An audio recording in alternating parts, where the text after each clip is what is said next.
Good? Mm-hmm. So we'll start with what we call pails and rails. So we'll start in a seated 90-90 position where knees out in front of me, and then I also have this other leg bent, but basically I should be able to take a pole or a rail and it should track through my foot, down through my heel, into my knee, and then out back the other foot. So when we sit in this, we should feel a little bit of a stretch right here at the kind of pinch of my hip, and then also in my butt. So we shouldn't be shortened up this way or bending over. It should be a comfortable position, but we want both of our feet in line with that. So the first thing that we're going to start with is we're just going to create tension in our middle half here, right? And then I'm just going to throw this knee into the ground and push as hard as I can for 5 seconds. Okay, so I'm going to flex my abs, flex my low back, flex my arms, get a little tension, and I'm just going to push as hard as I can as I start to lean forward for 5 seconds. 1, 2, 3, 4, 5.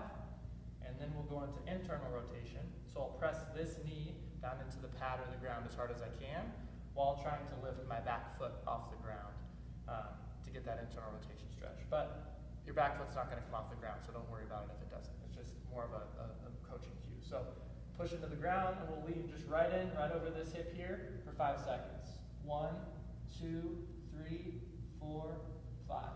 So we're going to do that series 3 times. So we should go forward 3 sets of 5 seconds, and then into internal rotation here 3 for 5 seconds. And then we'll flip them. So we'll do the other side for a total of 6 sets at both of them.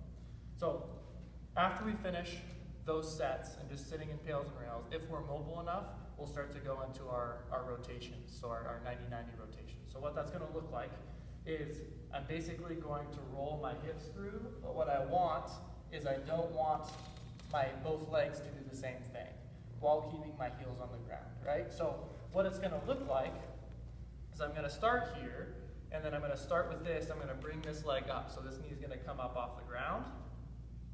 And I'm going to take this thing up as far as I can. Okay, and then what I'm going to do is I can bring this leg up. And then I'm going to throw my right leg. It's going to go back down while creating separation here. So I should get a little bit of a stretch on this left leg. Right? Right knee goes down. Left knee goes down. Then we'll do the same thing back. So I want to create separation, right? Left hip is going to go up until I reach kind of my end point, my end range of motion there. And then I'm going to throw it back down while keeping this right leg up for as high as I can before turning that down to the